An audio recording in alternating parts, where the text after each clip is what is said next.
Ya, veamos entonces. Crisis de 1929. Acá, esta crisis de 1929 se enmarca dentro del periodo de entreguerras. Entonces, una pequeña línea de tiempo acá. Tenemos desde 1914 a 1919, tenemos ahí el desarrollo de la Primera Guerra Mundial.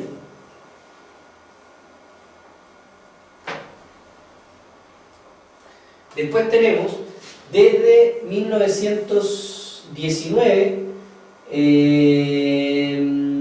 ya hasta 1939 el periodo de entreguerras.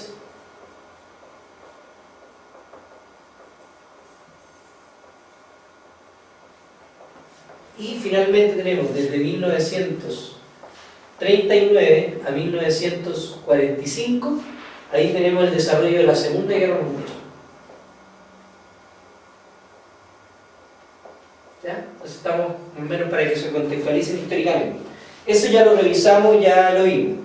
Ahora, dentro del periodo de entreguerras se van a dar dos situaciones que son muy importantes, ¿ya? Que van a ser aquellas situaciones que van a marcar el inicio, digamos, de la Segunda Guerra Mundial. Una de ellas tiene que ver con una situación económica, que es la crisis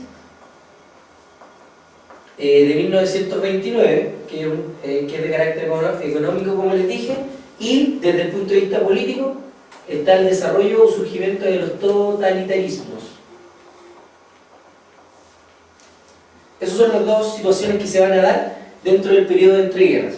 Nosotros acá primero nos vamos a focalizar acá, en la crisis de 1929, ya que es lo que les voy a explicar ahora. Y después, cuando ya empecemos a trabajar y empecemos a ver el tema de la Segunda Guerra Mundial, ahí nos vamos a situar y les voy a explicar esta otra parte que corresponde al sistema totalitario, ya que al final se transformó en una de las causas del desarrollo, digamos, o del inicio de la Segunda Guerra Mundial, el tema del totalitarismo, ¿ya? Entonces, la crisis de 1929 tiene causas que son, digamos, muy claras para identificar. Primero, un fenómeno, digamos, absolutamente económico. ¿Qué es lo que ocurrió? Como ustedes ya saben, Estados Unidos ingresa, ¿no es cierto?, al conflicto de la Primera Guerra Mundial. Cuando Estados Unidos ingresa al conflicto de la Primera Guerra Mundial, y desde ese año, desde 1917 y hasta el año 1924, usted va a tener un crecimiento, digamos, espectacular de Estados Unidos. O sea, se va a transformar, digamos, en una economía absolutamente desarrollada. Los gloriosos años 20, ¿no? Exactamente. Y dentro de este contexto, usted tiene dentro de Estados Unidos y dentro de Europa, pero en Europa con menor impacto porque venían saliendo de la guerra, va a tener la Bella Época o la Belle Époque. Así se escribe en francés, la Belle Époque. Y esa bella época está dentro de lo que son los locos años 20, los dorados años 20, que es cuando Estados Unidos le empezó a ir muy bien.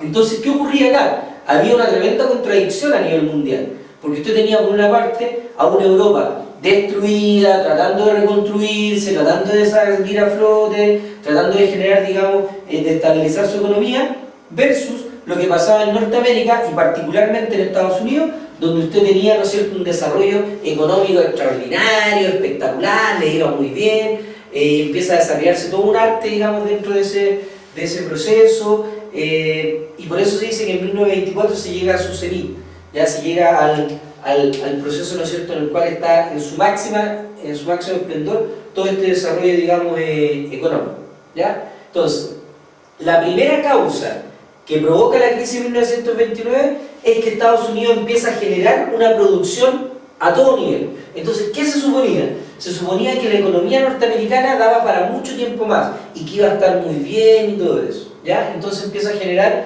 una sobreproducción. ¿Para quién? ¿Para quién era esa sobreproducción? ¿A quién? Los otros países. Exacto. Entonces, ¿qué decía Estados Unidos? Según Estados Unidos, según la teoría económica de ellos decían, miren, nosotros tenemos que generar mucho, tenemos que generar una sobreproducción, porque ahora lo que va a hacer Estados Unidos es empezar a vender productos, y esos productos que le va a empezar a vender Estados Unidos van a ir o van a ser, digamos, para Europa, ¿ya? Entonces Estados Unidos iba a tomar todos esos productos y le iba a vender a Europa. ¿Por cuánto tiempo le iba a vender Estados Unidos a Europa productos, se suponía que por mucho tiempo, porque a Europa le faltaba mucho para reconstruirse. Entonces, Europa tenía que llegar y desarrollar la denominada reconstrucción. Pero no compraban por nada de plata. ¿Ya? ¿O sí?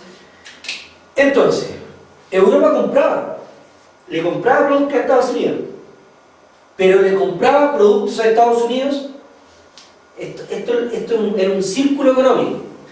Estados Unidos le iba a vender el producto a Europa y Europa le iba a comprar esos productos, ¿no es cierto?, a Estados Unidos. Ahora, ¿de dónde salía esa plata? A su vez, Estados Unidos, durante gran parte de la Primera Guerra Mundial y cuando termina sobre todo la Primera Guerra Mundial, Estados Unidos a Europa le va a entregar una serie de créditos. Entonces, Estados Unidos era como el centro económico. ¿Por qué? Porque Estados Unidos le prestaba la plata a Europa y a su vez le compraba los productos. Entonces Estados Unidos ganaba porque sus empresas, sus industrias le vendían a Europa y además ganaba porque esa venta de productos que hacía era con plata que ellos habían prestado, por lo tanto ganaba en la venta y ganaba por los intereses que los otros le pagaban cuando le pagaban sus créditos. Entonces Estados Unidos era el motor económico durante toda esta época, desde el 17 al 24, fue el motor económico. Profesor, pero participando en la Primera Guerra Mundial incluso era el motor económico, por supuesto, si era el que vendía los armamentos. Entonces obviamente tenía ahí una situación ahí atrapada de alguna otra manera, ¿ya? Entonces la sobreproducción se transformó en una de las causas de la crisis de 1929. Y ojo con lo que hizo Colomba, porque por ahí podría venir la pregunta: ¿qué situación vivía Estados Unidos? ¿O qué situación vivió Estados Unidos hacia 1920, en ese proceso, etcétera? La bella época, esplendor, espectacular, Estados Unidos maravilloso, ¿ya? Para que lo tengan ahí claro. Ahora, esa situación obviamente en algún otro momento, o sea, hacia mediados del siglo XX y en adelante va a cambiar, se va a modificar. Este es un tema entonces. La sobreproducción, ahí tenemos una causa de esta crisis de 1929. La otra situación, tenemos la especulación. ¿Qué ocurría? La especulación funciona de la siguiente manera. La especulación es una, por decirlo de alguna forma, es una apuesta. ¿Ya? Es una apuesta económica. Eso es la especulación. ¿Ya? Y como apuesta económica, la realizan, digamos, los países en función de algo que creen que va a pasar. Entonces, ¿qué decía Estados Unidos? Estados Unidos decía, bueno, estoy yo, está Europa. Europa se tiene que reconstruir. Entonces, la economía, como dice aquí, norteamericana, se basaba sobre un pilar muy frágil, que es especular. Entonces, ¿cómo funcionaba esto? Perfecto, Estados Unidos a Europa le tiene que vender cosas. ¿Por cuánto tiempo le tiene que vender cosas? ¿Cuánto irá a durar la reconstrucción europea? Es decir, ¿cuánto tiempo Estados Unidos le va a estar vendiendo productos? Y eso es una especulación. Pero es económica, pero es una apuesta. Y así funciona la economía. Entonces, si yo estaba en Estados Unidos y yo le iba a vender a Europa, y según yo, Estados Unidos le iba a vender a Europa, por poner un año, durante 20 años, perfecto. Entonces, las industrias norteamericanas, las industrias de Estados Unidos, iban a vender por 20 años, por lo tanto, los dueños de las industrias que tienen acciones, vendían sus acciones a un precio muy alto. Obvio, si yo tengo una empresa que fabrica estructuras metálicas para poder venderla a Europa, y voy a vender durante 20 años, las acciones, que son los porcentajes de venta, ¿no es cierto?, de propiedad de mi empresa, ¿no es cierto?, que fabrica eso, van a ser muy altos. Por lo tanto, todo ello vendían a precios muy altos, su acción y todo eso, la industria norteamericana estaba muy bien. ¿Qué ocurrió? Europa se recuperó en menos tiempo. Por lo tanto, en un cierto momento, cuando Estados Unidos le vendía a Europa, de repente Europa empieza a dejar de comprar, empieza a bajar los niveles de compra. ¿Por qué empieza a bajar los niveles de compra? Porque ya ellos empezaron a rearmar su industria. Es decir, los europeos no tomaban todo el dinero y empezaron rápidamente a echar a andar de alguna manera su industria, Al empezar a hacer funcionar su industria, empezaron rápidamente a comprarle menos a Estados Unidos. Cuando le compran menos a Estados Unidos, ahí se empieza a producir una crisis en Estados Unidos. ¿Por qué? Porque estas acciones que supuestamente la industria norteamericana iba a vender por mucho tiempo y todo eso, se empiezan a dar cuenta que no era tan fuerte, por lo tanto que era una situación muy frágil. Y ahí obviamente las acciones de Estados Unidos, cuando se dan cuenta que le están comprando menos, las acciones empiezan a bajar.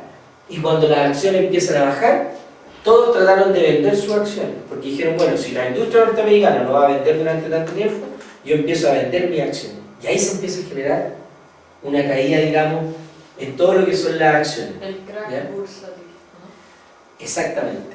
Y ahí se va a producir que en un momento determinado, en Estados Unidos, en la bolsa de Nueva York, no se vende ninguna acción. Cuando no se vende ninguna acción, quiebra la bolsa. El jueves negro. El jueves negro. Cuando quiebra la bolsa, porque no se vende ninguna acción, usted tiene ahí, ¿no es cierto?, el inicio de la crisis económica. Pero esa es la primera parte. Quiebran los bancos, quiebra la bolsa de comercio, no se vende ninguna acción. La gente que tenía acciones se queda sin plata para poder vender esas acciones, va a los bancos, trata de recuperar su plata y se genera una quiebra, digamos, del sistema financiero también. Y ahí se inicia la crisis a nivel mundial. ¿Por qué? Porque Estados Unidos le había prestado dinero a quién?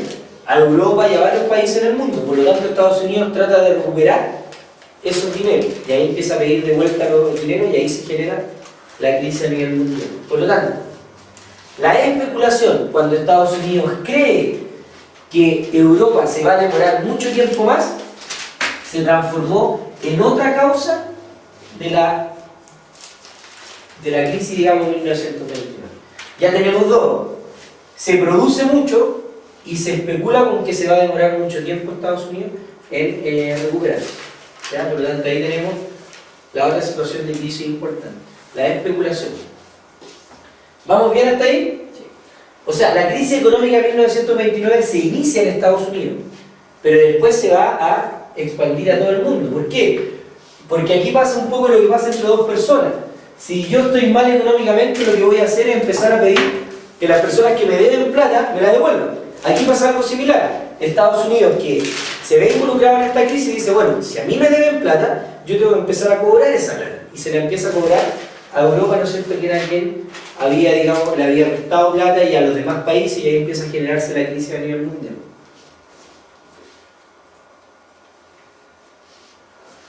¿Qué es lo que ocurrió? Como el centro económico era Estados Unidos, y Estados Unidos tenía relaciones comerciales con Europa, tenía relaciones comerciales con Latinoamérica, tenía relaciones comerciales, digamos, con parte de Asia.